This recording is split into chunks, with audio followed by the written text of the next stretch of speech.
But what I did learn was sometimes you just got to go scared.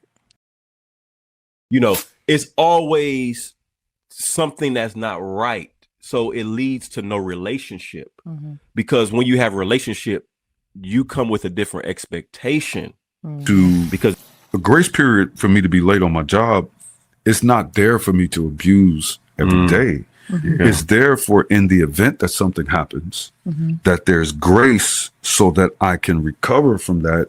Hopefully. If you got something to talk about and you want to come holler at us, let us know.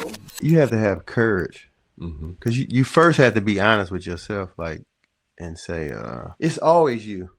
Prophetic needs grounding. Yeah. And order with it. Yeah. So that it can be understood a little bit better. Mm-hmm.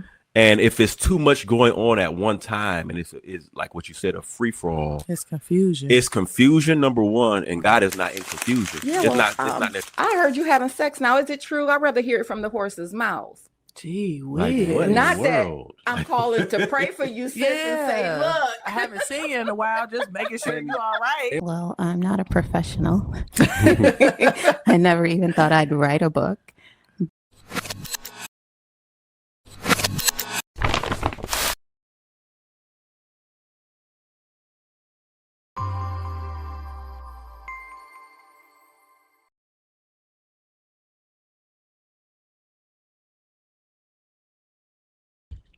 Welcome to the Den Podcast, where we have honest conversations for navigating faith, purpose, and identity. Every guest has a story, and every story has a den, the place that tested them, shaped them, and taught them something about God, life, and themselves. So welcome, everybody. We are excited to be here for episode 5. Yay. Okay. All right. And this evening, we have a very special guest in the building. Our guest isn't just a guest. She's actually our goddaughter. We've watched this young woman grow up and her different seasons, highs, lows, all the things. And tonight, she is here to actually share her story with us. And she will talk about her den experience. And so, y'all, let's give it up for our God baby, Destiny. Woo-hoo. Yes, thank y'all for having me. Absolutely. Yes. So tell the people a little bit about yourself, and other than being our goddaughter, Destiny Grace. Yes. That is the name. Jesus. Yeah, so I am 25. I'm the oldest of my siblings, 5 siblings. And honestly, I'm just walking by faith, just try to, stay obedient. And I have a huge background of music. So I do music, I sing, produce, rap. I used to do secular R&B. Then that transitioned to gospel R&B. So that's pretty much what I'm into now. Yeah, I like to write, love to read. Tell the people you just got ordained. Yeah. Yeah, so I did just get ordained on New Year's, actually. So this a crazy way to start the year.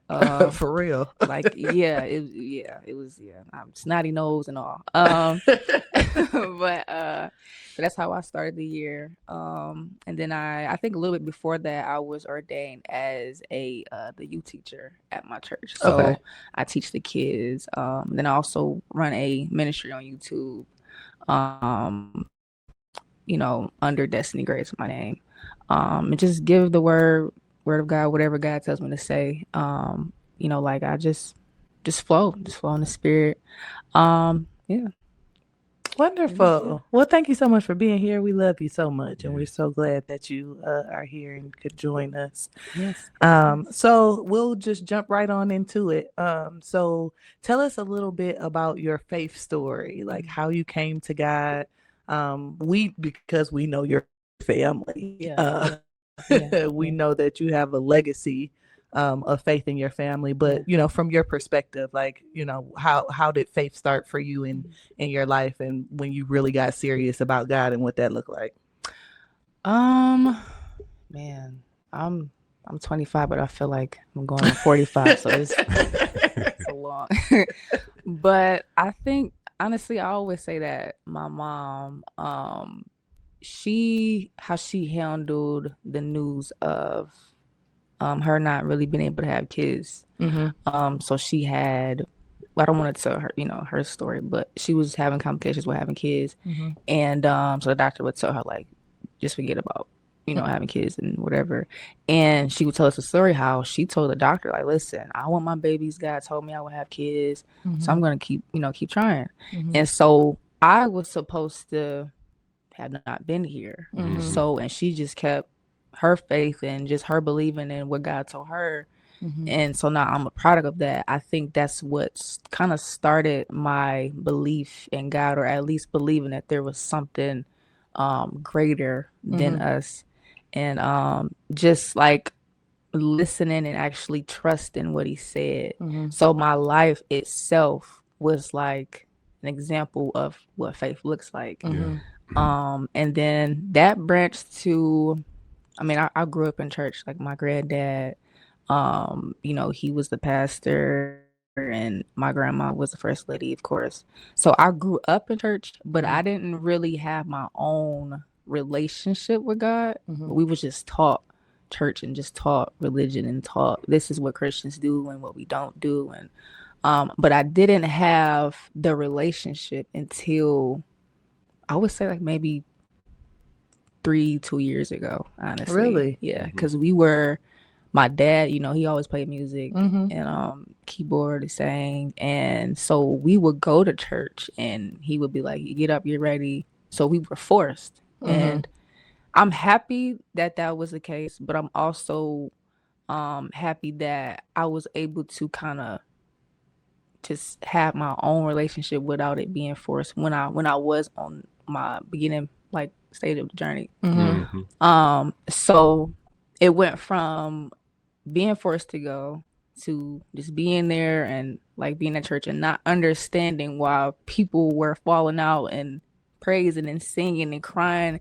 That honestly used to intimidate me. Like I used to be scared to go to church because I'm like, because in all honesty, it would make me feel a way that I didn't understand. So it was like I don't feel like crying today. I don't feel like feeling this today. I just want to be normal. I want to play my games. I want to whatever. But I think even in those moments, I was still feeling a push or a pull from God. And but I never surrendered to it. I was just like, I'm not going today, or I'm just like whatever. So yeah, that went from that to like years later, because I would maybe give y'all a more like stamp or a stamp of how old I was. I'm kind of just probably all over the place.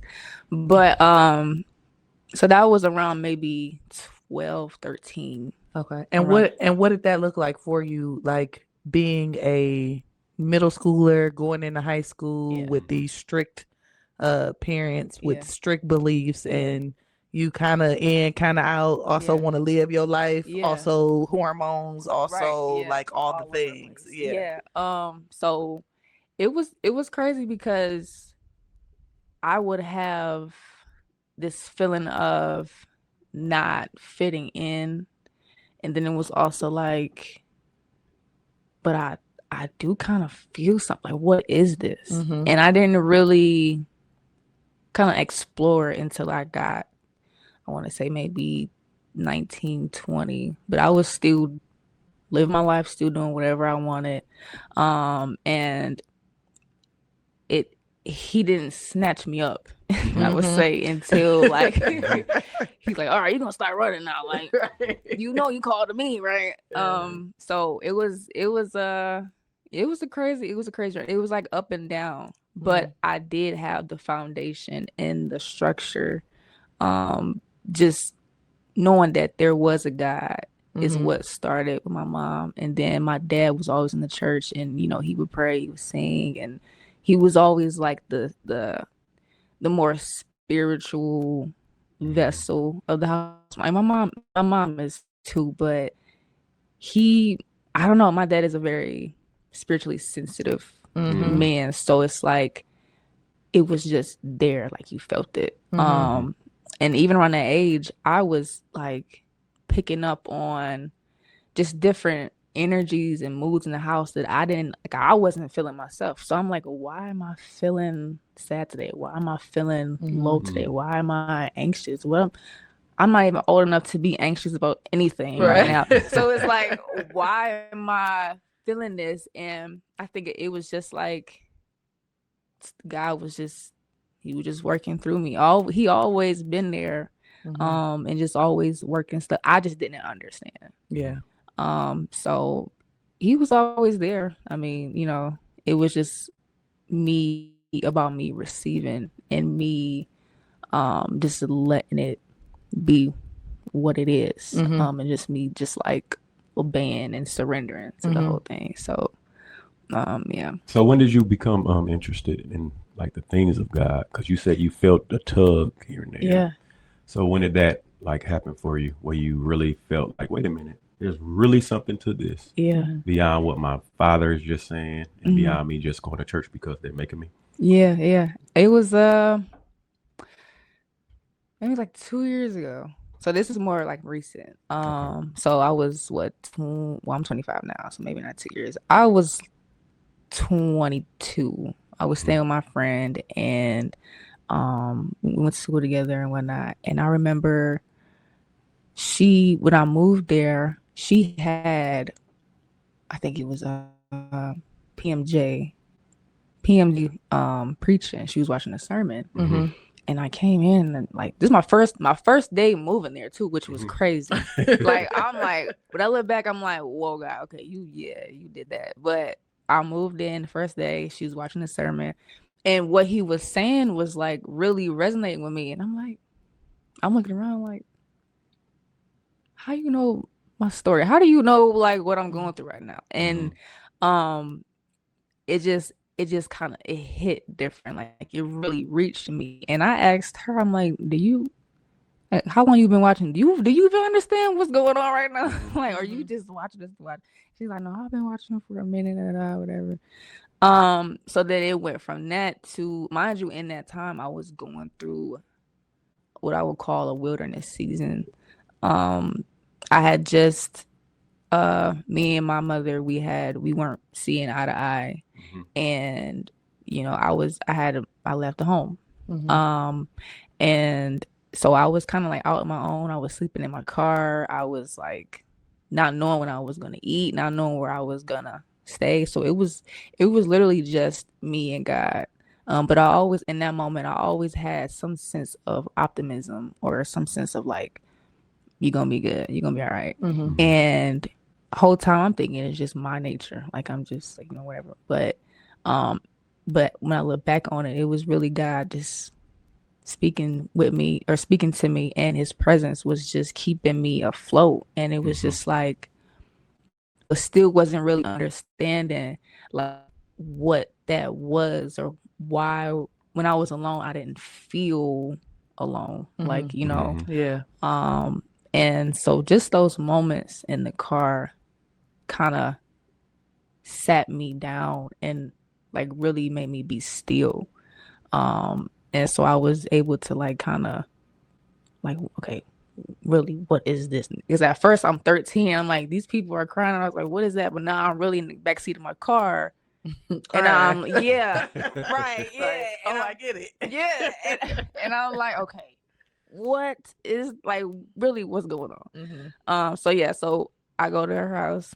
She had the sermon on, and he's speaking to my life. And ever since then, I'm like, I like this dude. So I would keep watching his sermons. And then I remember just one day, he said something that was like, okay, like, God, stop at this point, like, and I literally, I'm watching his the service, and they were doing like I think they were doing altar call or whatever. But I literally got up off the couch and I went to the ground, the living room, and I just laid out.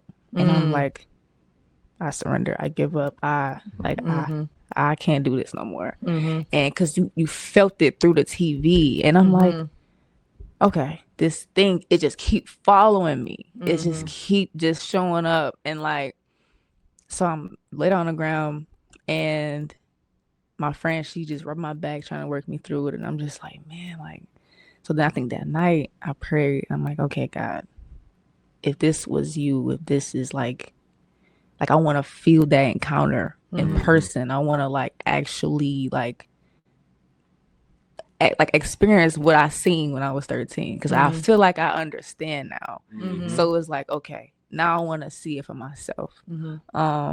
And even at that time, I was doing my content. I was doing YouTube videos, but it was more so I was doing like new age stuff.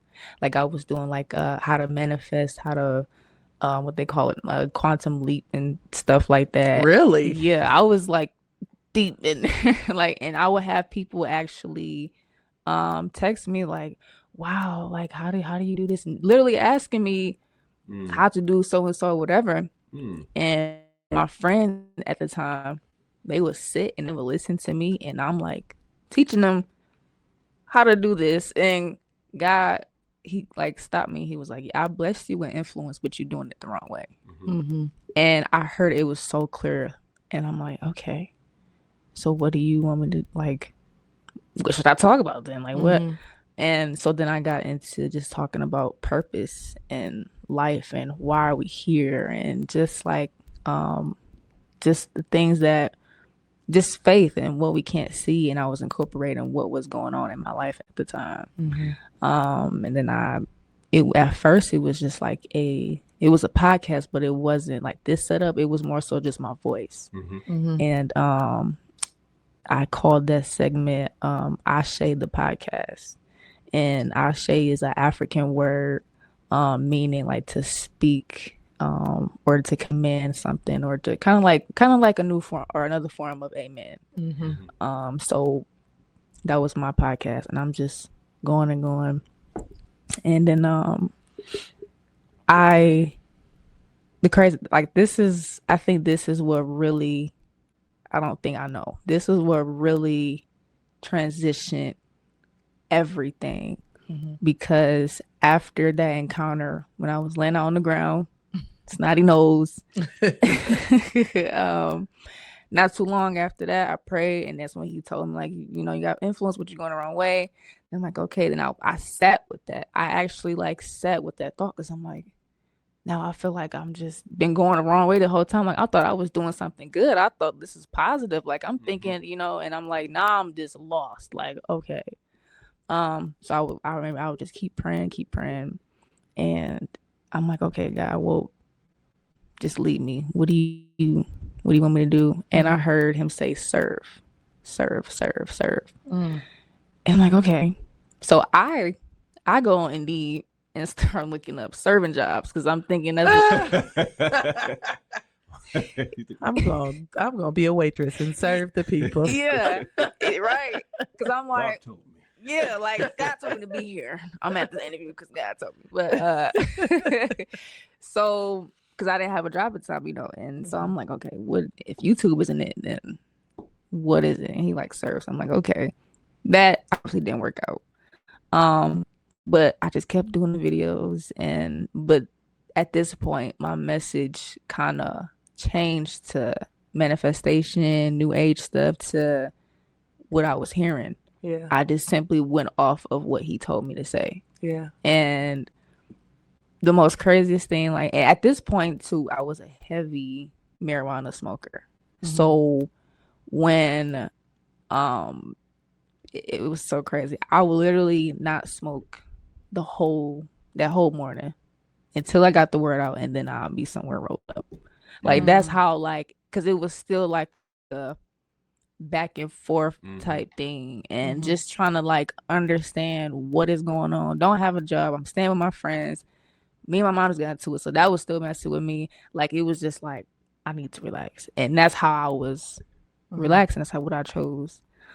So then after I heard serve, and it found out it wasn't a job, because I would apply they wouldn't call me back, or the interview be set up and they were like, we found someone. And I'm like, I've never heard this before. Like, what do you mean? Like, so that didn't work out. And then it was Father's Day came around, and my dad, he had invited me to church, and I went, and I wasn't how I am today. We can probably dive deep into that next. I'm pretty sure y'all got that next on the list, but but I was still just doing what I wanted to do. And this happened. I think this happened before I got to her house. I'm sorry, I'm like all over the place, but that happened before I got to her house. So when I was praying about, okay, God lead me, and this and that, I asked him, I'm like, what is it that you want me to do? Like, so what is it then? If it's not serving, if it's like in the job, what is it? And I remember it was a Saturday, and I'm getting ready for bed, and I'm praying, and he said, I want you to go to church. It clear as day, go to church. And I'm like, but I don't even know where to go. Church, yeah. So then I remember, like, wait, my dad did invite me to his church he goes to on Father's Day. So I'm like, okay, what is that? I couldn't remember the name of it. So what is the name of the church? So I go on my phone. Me and my brother had to take a picture when we was at church that day, and it has the name of the church, or the name of the location where you took the picture. So I went to that photo, seen the name. I'm like, okay. I this was Saturday, so that Sunday, I got up, went to church, didn't tell anybody. Went to my dad's church, and during service, when I tell y'all, who's my pastor today, because I've been going every single day, but that day when I went, the stuff that he was preaching about, I totally lost it. Like, the spirit just fell, and I felt this like warm presence, this like, it was like a hug. It was like, you can let go, because I hear you, I hear your prayers, I'm listening. Like, I knew in that moment, okay, that's it. Like, this is real. Like, and it was, that moment changed my whole entire life, honestly. Because he was preaching about, he said something like, don't stop, keep going. Don't stop. He got to one part of the sermon where he was just going like hard, like, don't stop, keep going, whatever. And because, mind you, I was asking God, like, okay, so God, what is it? And I'm doing the videos, and I'm like, should I still be doing the videos? Should I?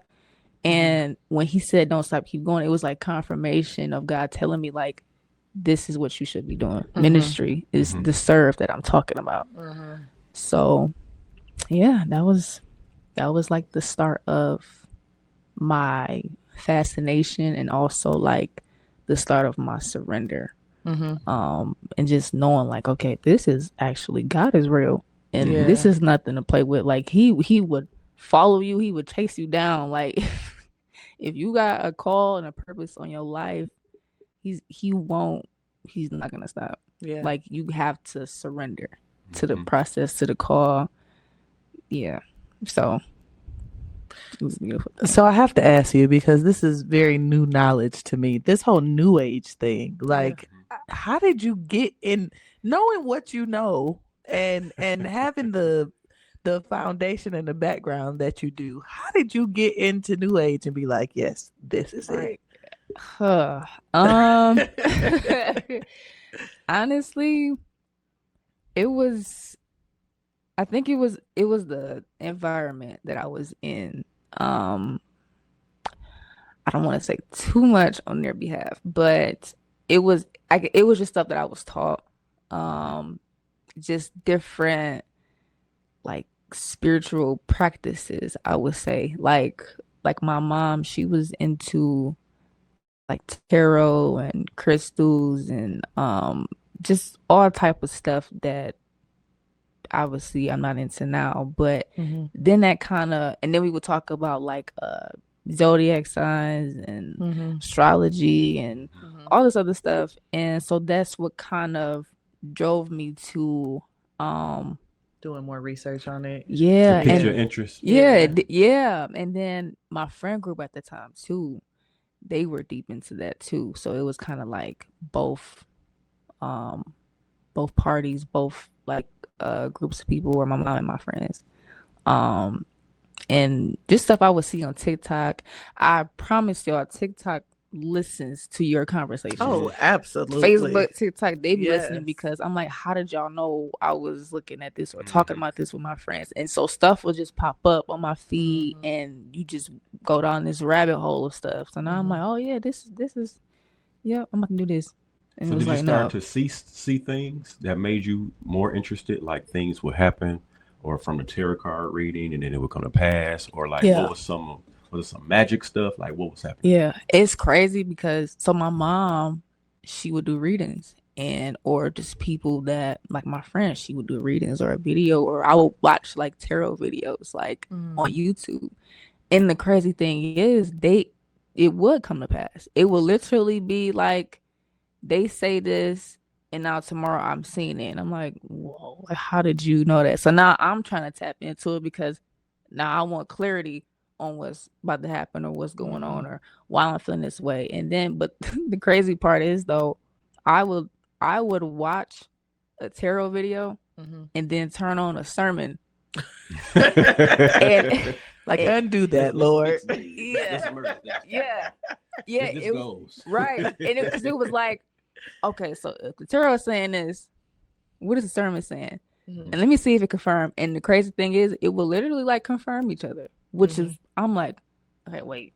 So which way? You know, I'm gonna just do both, whatever. So that was literally how I was living my life. And I learned that when you like tap into those different type realms, it could You felt the glory. That hit you. My God. I had a coach. Sorry, go ahead. I was trying to do it like discreetly. Had to call me out. Sorry, go ahead. No, yeah. But no, like it's about how you tap into that realm or that access to different information. Because even when I was smoking, it was an illegal way to get to that realm. The word says that that Jesus is the way, the truth, and the life. If you are using anything different to get there, that's illegal. Yeah. And that's what I had to learn. And so it was like, yeah, you could watch a tarot video and the sermon could say the same thing, but how are you getting there? Because the enemy, because see, Satan, when he was still Lucifer, he was close with God. He was there. He seen what God was doing until he started being prideful, and then he got out of position. But there are some things that he knew. And so when you're tapping into that realm, you're literally tapping into that like knowledge or enlightenment, but you're not doing it the right way. And this is what God had to reveal to me. Yeah. And so it wasn't that I was like tapping in with the Holy Spirit. It was like, yeah, you want some other stuff. Yeah. Like, so my mom, when she would do these readings, it was like, how did you, like, of course she's my mom and she knows, but it was stuff that I wasn't even telling her. And she would read it from a card. And I'm like, how are you getting this from a card? Like, what? And so, it was crazy. Yeah. Very interesting. Yeah. But I mean, gifts comes without repentance though too. So some people have gifts and you can use it for evil or good. You're really just a vessel. Yeah. To be used by whatever you allow Yeah. To use you. Yep. Yeah. know. Yeah. Yeah. So what's your story? Like what's your dance story? How did you go into some of the detail on how you grew up and then how you navigated some of life experiences and some of relationships and and things of that nature. Yeah. LGBT and Yeah. all that, Oh, your testimony. The ABC Club. Yeah. I wanted to You see me tip. I was like, They call them the alphabet Avengers now. Yeah. Oh my goodness. Yeah, so I my family on my mom's side, there is it's a huge like history of that. Like this goes back to like my older cousins. what do you Like mean of what? living that lifestyle, like the gay lifestyle, Okay. homosexuality. And it's like dense. It's really thick. That spirit is really thick. And I was just, what's the word? Like exposed to it at a young age. Now everyone's story is different. When girls become when they're gay, when they grow up, they're either like molested by a man or touched the wrong way or stuff like that. That was never my story. That never happened to me before. So it was kind of like, okay, how did I get into this myself? And I think what it was is that influence plus when my parents they got separated when I was 12, 13, around the same age where I was going to church and being like, what's going on? But around that age, they got separated, and so my dad left the house. So we was growing up without my dad being in the household. And so being the oldest, it was like, okay, now I have to protect my mom. So I would like literally, it was like this masculine energy that I was embodying because I felt like I had the to man protect of the house now. yeah, right. And like look at me like y'all whatever. But like how can you be in what? What you gonna do? I don't kill a fly. But yeah, so that's how it was. And just playing basketball, sports, and just being this tomboy like all the time at heart. Like at heart I'm really tomboy. But it was just like just the different circumstances I think is what formed this whole like persona. And it was kind of like a I wouldn't say a coping mechanism, but it was like a protection, I guess, because my dad wasn't there. And not saying that he wasn't, like he was absent. Like my dad was always present, no matter if he was at the house or not. I don't have that story, and I'm grateful to God that I don't. But when he wasn't there, just in the house every day type stuff, it was like, okay, so how are you gonna show up? Like what are you doing? And I don't know why it didn't leave me alone. It was just like, okay, just continue to be the girly girl that you are. But I honestly, I never was the girl that would play with dolls and Barbie dolls and stuff like that. I was always hands on, playing basketball, sports, stuff like that. And then what kind of started, like how I actually found out that I was actually feeling these feelings towards women and like starting to walk in that identity was in middle school. And I was in 7th grade, and I had a best friend, and it was like the more time we spent with each other, it was like, okay, these aren't regular feelings. Like, why do I actually like her? Like, what is going on? So I think at that age, what it was the enemy just attacking. And I think I know he was trying to stop me from knowing my actual and walking in my actual identity. And because he knew when I really walked in that, I would be powerful through God. And it was just like, it was crazy. It was like I didn't understand. Like, mind you, like I would feel these feelings but didn't understand. And I'm like, no, I'm not. That's a girl. I'm not supposed to like a girl. What? And it was like something I couldn't understand, but I just kept going with it. So middle school, crushing my best friend, to my first relationship with a female was 17. And Mind you, me and my dad. The laugh is Yeah, telling.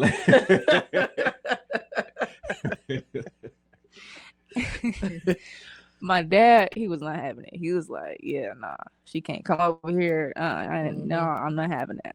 And I was mad. I remember one time we had got into it over it, and he was like, he said something like, "Oh, he gonna kill me for saying this." But no, he was like, "I control who you love. I control who you talk." I'm like, I'm 16, 17. And I'm like, wait, what? What you mean? So I'm in the car throwing stuff like, what? That's not fair. Yeah, he literally said that. Dad, you said that. You know you did. Oh.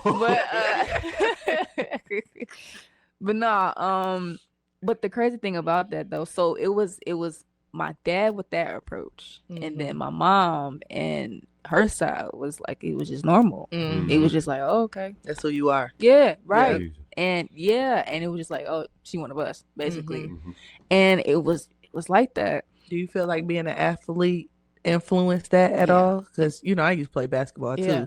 I was in them locker rooms fighting for my life. Like it was. I got my last 2 big fights in high school was beating somebody up who touched me inappropriately in the locker room. Yeah. So A woman, a girl. yeah, females. Like because it was a conquering thing too. Yeah. Like at a certain point, it was like, oh, you straight on a team full of girls who are gay. Yeah. Like we gonna get you. Right. And it was like, except no. Right. Because I kill you first. Yeah, right. Yeah, no, for real. Yeah. I wasn't that strong. They got you. They got me. They got me. But no, yeah, it was, I don't know. It was just like it was always like this battle between 2 sides. Like, okay, you got the spiritual, like Christian side where no, we're not having that. Then the other side was like, oh yeah, you can smoke with us. Yeah, we gay over here. Yeah, so it was just like it was always available. Polar opposite. opposite. Yeah. And so it was trying to like navigate through both of those sides and trying to just make sense of like, okay, God, I know you don't approve of this, but why am I being exposed to this? Why is it so easy? Why do I feel this way? Why is it like so accessible and just like you feel the pull to it almost? Yeah, it was normal. It was like I don't know. It was crazy. I don't know. So that went from first relationship at 16, 17. Then I went up to, so like, mind you, I was actually dealing with both. I was dealing with men and women. And it was kind of like there was like, it was always a fight. It was like, I like women, but he's cute. So I don't know. It was just like, what are you doing? Like, it was always like, okay, so what? Like, what Make are a you decision. doing? Yeah, like, yeah. I don't know. It was always a tug. But then I was like, okay, maybe this is normal. So then I started, to live a bisexual lifestyle, and would even date men that was like, okay, I'm cool with that, and I'm just like, okay, well, this is different. Like, so then even that still made it easy. So it was,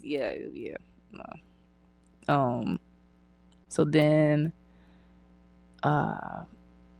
it was always, and then I would be out in public, not even trying to, just minding my business, and I would have women literally like look like they just want to devour me, and I'm just like, yeah, oh God, okay. Like, they would come up to me, they would hit on me, and the crazy part was I would never get hit on by men, but the women would do it. So it was like, okay.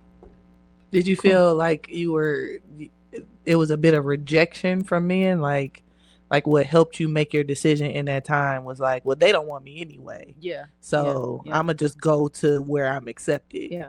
Yeah. It was that. It was also, me and my dad's relationship wasn't always where it is now. And it was because of, the life that I was living. And like we have talks about it, and like now we when we was to get into it, it would be some like hurtful stuff that I would go through with that, because it's like, wow, I'm fighting my dad, but I also love this girl, and I don't know what do I do. And so it was kind of like we kind of went our separate ways. So just that thought kind of created how I looked at men too, because I'm like, well, he's gonna leave, like, or I don't trust him because he's not gonna be there. So it was kind of like abandonment issues with men, and trusting that he'll be there and stuff like that. And I think that is a huge factor with the LGBTQ community, because it's the father. Like, your father is your first love on, the man's side. The mom is your first love, too. But for women, however your dad showed up in your life and your relationship, it reflects, how you deal with men. And that was what it was for me. And so I'm like, well, my mom's still here with me. I get nourishment from her. We're cool. So that reflected my intimate, relationships. So yeah. Did it seem like it was like a little bit rebellion too? Like, to show you, like, oh, you gonna tell me who I'm gonna love? I'm gonna show you who I'm gonna love. Was it some of that? It was yeah. But because those were your impressionable years anyway. Yeah. So you're trying to figure yourself out, like Yes. you're going through your puberty. Yeah. Like between the 12 and 13, 14, 15. Yeah. So that's Yeah. a very impressionable time anyway. So for your dad not to be there, Yeah. even though the circumstance, and he was there, but he wasn't in the home. Yeah. Yeah. So it makes sense that, you would kind of have that question. Yeah, for sure. Yeah. So how did you show up? Like, I'm thinking back to high school specifically. Like, how did you show up at school versus at home, or like on the court versus at home? And like, did you ever feel like you were living two lives, or having to put on, or whatever, to keep the peace at home? Yeah. It was I think because my mom, like, okay, so when my dad was still there, it was still like a curiosity, but it didn't fully surface at that time yet. So it wasn't hard, but when I got older, like around 16, 17, that's when it came to surface. And that's when I actually was okay with telling people and actually showing up as this identity or persona around people. Gotcha. So this was like after he was out the household. But he would like, it's crazy because I could sense like the mood change when I would walk in the room, if I'm like wearing certain things. Or I remember I cut my hair for the first time. I had went to go get a line up and like this buzz cut and all type of stuff. And I remember I vlogged it and everything. It was crazy. It's not on YouTube no more, so don't look for it. but yeah, it was like it was a whole transition that I was going through, and trying to like, I called it being okay with both sides of myself, because I'm like, okay, you got masculine, you got feminine. Okay, cool. So I'm a embrace both of the energies. Yeah, and me doing that, it attracted more women, but not men as much. Yeah. So it was like, okay.